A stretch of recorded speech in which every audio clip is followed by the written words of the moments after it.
Hello, beautiful souls. Welcome back to another episode. And I'm so excited to be here with you to share the mindset of another seven-figure business owner. And I'm excited to welcome my guest, Brynn Snyder, co-founder and CEO of Slate Flosser. Welcome to the show, Brynn. Thank you so much for having me. I'm so excited to be here, and I hope that I can help someone else not make the same problems I made. It's beautiful. I actually was gifted a set of Slate Flosser, and it was sitting in my drawer for a whole year before I opened it. And the first time I used it, I was like, oh my goodness, why did I let this sit in my drawer for a whole year? It is absolutely amazing. So I love your product, actually. I'm a big fan. Well, thank you so much. We've noticed that if someone's gifted it, sometimes they're like apprehensive to use it. But we're Hmm. trying to figure out how do we make this more approachable and more exciting? Because once people use it, they're like, oh my gosh, this is so easy. Because we're so conditioned to use the good old floss, right? Or not use, but there's some people who do use it. Awesome. Okay, so obviously you've gotten to where you are because we have these beliefs. And early on in your business, what do you think you had to unlearn to get you to where you are today? Oh, that's a hard question. So I actually grew up as an entrepreneur. So I was lucky enough when I was 13, my mom helped me start a business. And anytime I'd have questions, I'd ask her and so I was really fortunate I think I made a lot of mistakes then. So with Slate, I think the thing that was probably the biggest thing I had to unlearn was profit margins need to be higher. Like we obviously all want to offer our product at the best price possible, but you have to make money in order to be a business. So we did a Kickstarter and our profit margins were not high enough. And so when we came out with our product, we had luckily learned that. So our profit margins we increased. Okay, and then along the way, when things are not working out great, I envision that there might be some self-doubt that creep in, some Oh, imposter syndrome, yeah. right? So luckily I have a therapist. So anytime I feel like I have self-doubt or I'm frustrated with something, it's nice to have another person be like, "Wait, you felt you were a failure, but you didn't fail." Like I, last year, my goal was to do $3.5 million, and that's our second year in. And I was like, okay, but we actually beat that goal. And when we knew we were going to beat it, I made a bigger goal, and we didn't hit the big goal. And I was like, so sad. And everyone reminded me, like, Brynn, your first goal was 3.5 and you beat that. So you need to be happier. And I just think as an entrepreneur, sometimes we set the bar, we just keep putting the bar higher and higher instead of being like really happy with our success that we've achieved. Such a great reminder. As a matter of fact, I just got off of another call, which is the monthly workshop I hold called I Am Remarkable. And it's where we practice saying how much we accomplished because that's what we want to focus on. There's no too small, right? Right. There's always room for improvement, yes, but look how far you've already come. Look how much you've already accomplished.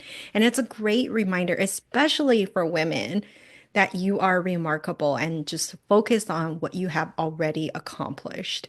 I totally agree. I think that would be such a beneficial class because we almost every month I have to remind myself, like, okay, we did all these amazing things this month, Bryn. We got this. And it's good to have the team there because otherwise you just always feel like a failure. You got to remind yourself what you're doing that's awesome. Mm.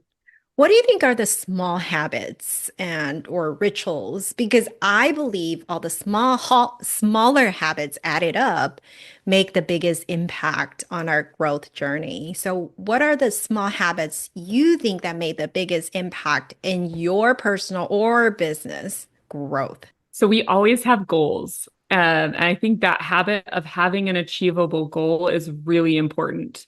I always want to make them be achievable goals because I don't want to always feel like I'm failing. So, making projections that I feel like I can achieve, and at the beginning of every month, I let everyone on our team know what our goal is, and then in the middle of the month, we kind of do a check-in and see like, do we need to adjust our goal?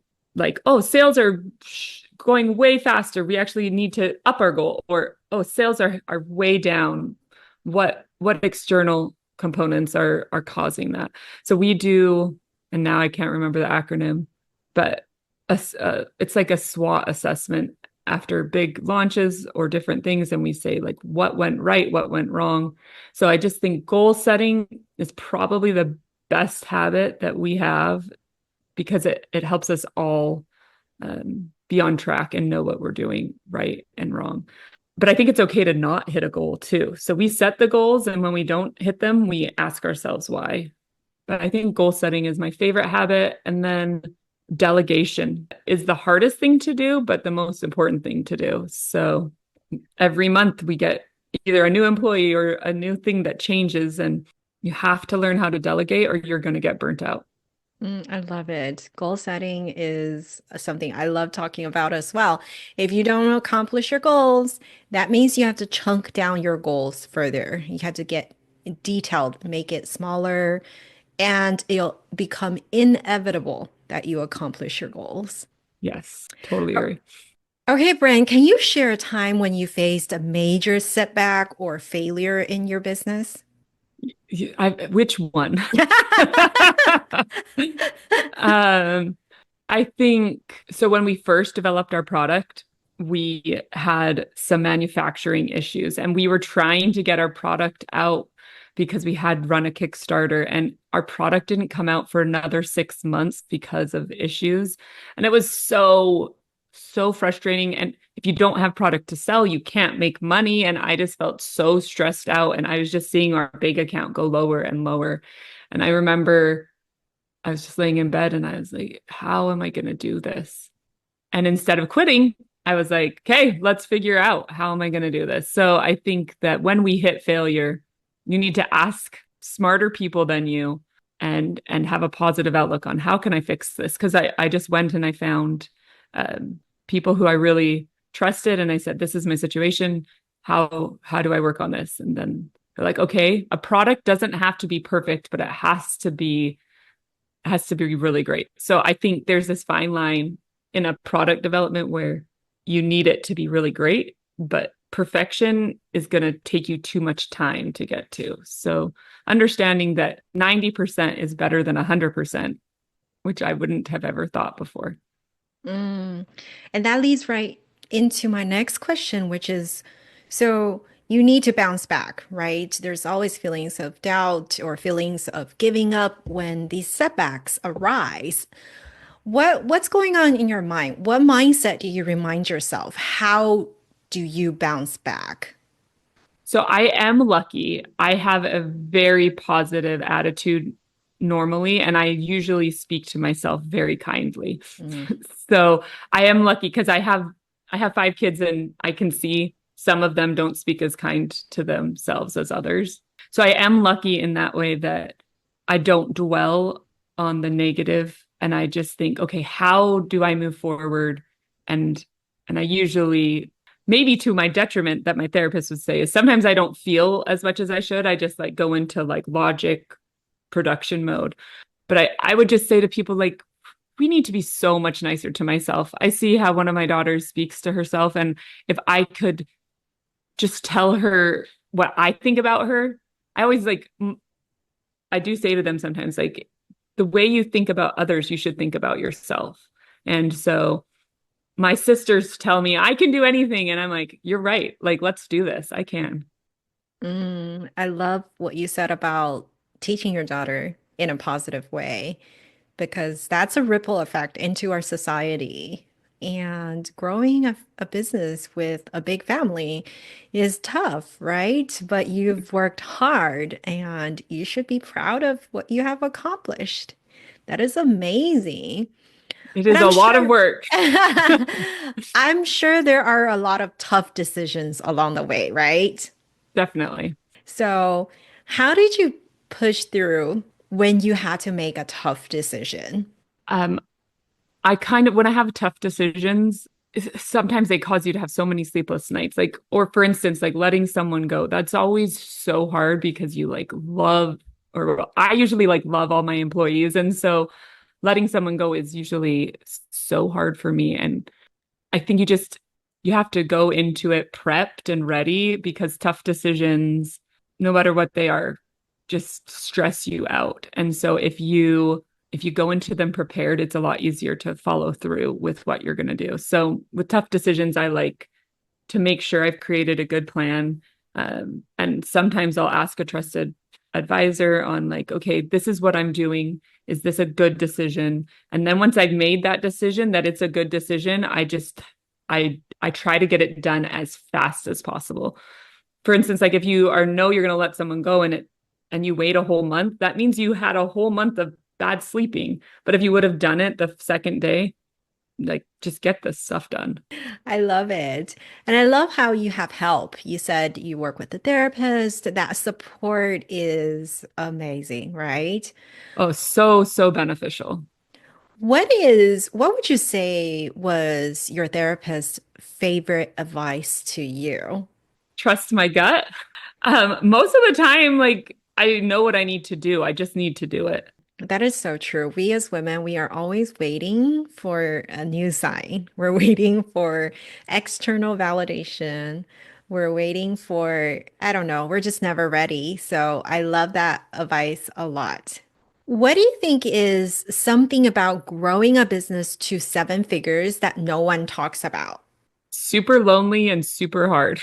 And so because of that, well, especially as a woman, I feel like you have to put yourself in social circles. You have to make the time, you have to network. I don't think my business could have grown as fast if I wouldn't have spent the energy and time networking. I felt so lonely. So I went and I looked and I found a female founders group of other females.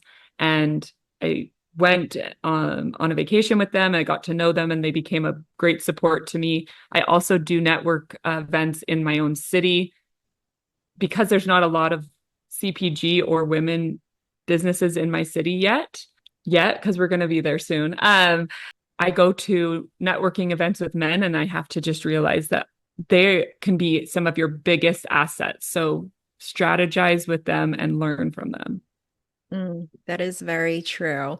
I'm glad you found your circle, and I'm glad that you're here to tell us that that circle is really important, the people around you, right? They say the you become who the five closest to you are. So if you want to be a founder, gotta surround yourself with founders. You want to be that version of you, that higher version of you, make sure you are surrounded with positive people like that. Yeah, when I actually joined the group, you were supposed to make a minimum of $2 million, and I was at like 100,000. And I just said, please, can I come?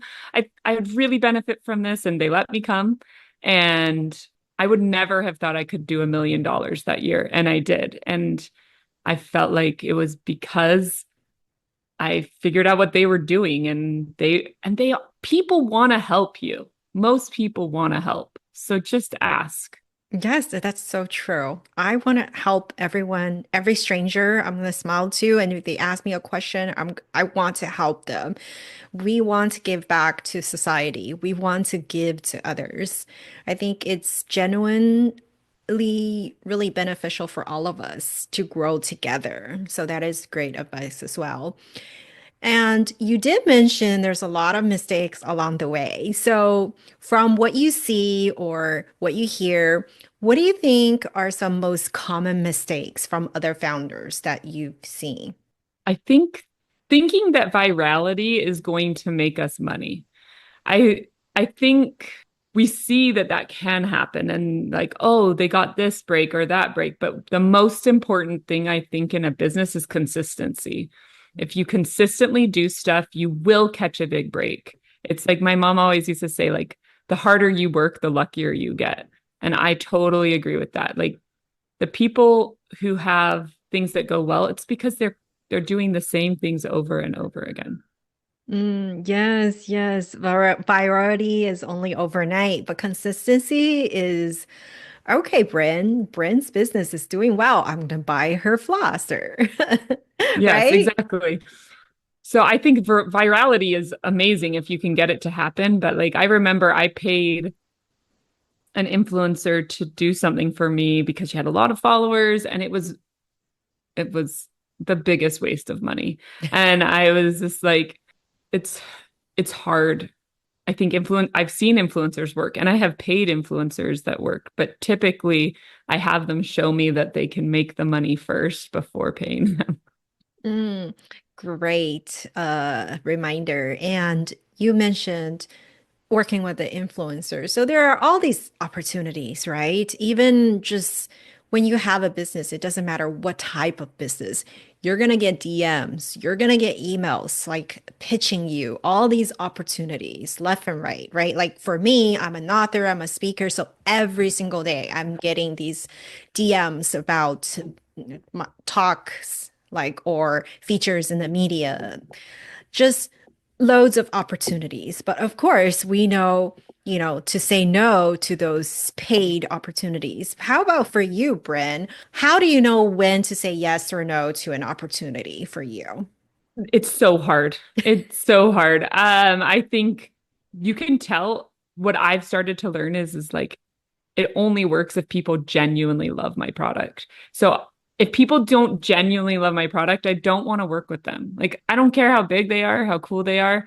If they aren't telling their friends outside of something like, "Oh my gosh, I have this product and I love it," then Mm, it's usually not the right fit. And so I feel like you got to trust your gut and get data. I love data. I make almost all my decisions on get all the data, see how do people interact. What we've seen is like if we're talking about influencers, the smaller influencers usually perform better than the really big ones. So I just think we at Slate we try things, and when they work, we keep doing them, and when they don't work, we stop doing them. You you don't know unless you try. So just make sure that the decision you make isn't going to put your business out of business. So, if you only have $5,000, don't spend all $5,000 on a trade show. Do stuff until you have $20,000 and then you can spend money on a trade show.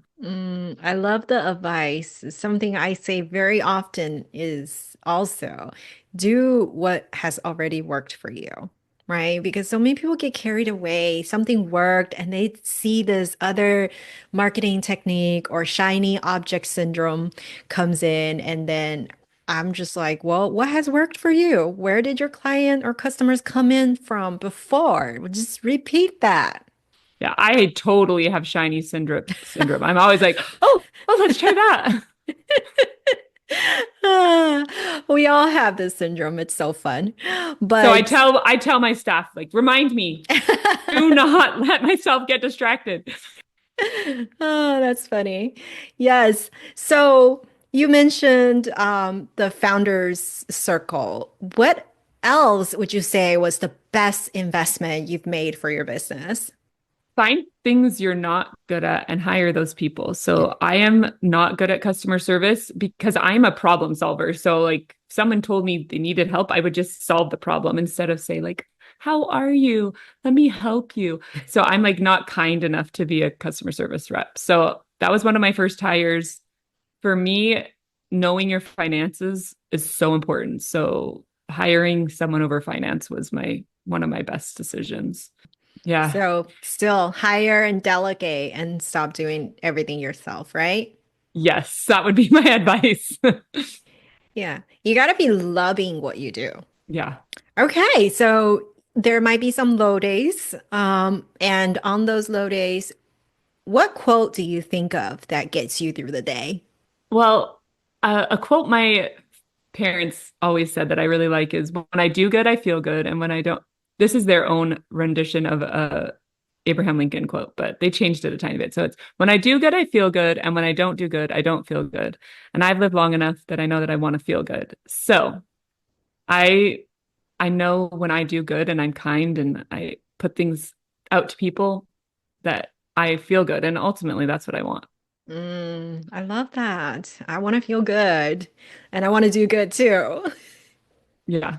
I think I'm really passionate about like the education and prevention of flossing. And that is like, if I could just share our knowledge with everyone, I just feel like the world would be a better place. And so that's one of my goals is to Mm, change people's oral health habits because of my passion for it. that's beautiful.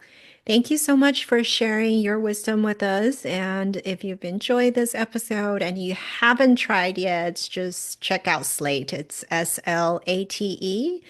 And it's an electric flosser, and I'm a personal user of it. So I love it. Thank you for Thank being with you us. so much for having me. And I hope that every person listening to this knows like you are amazing. You are capable. Tell yourself that and do what you want to do. Yes, yes, so much yes. Thank you.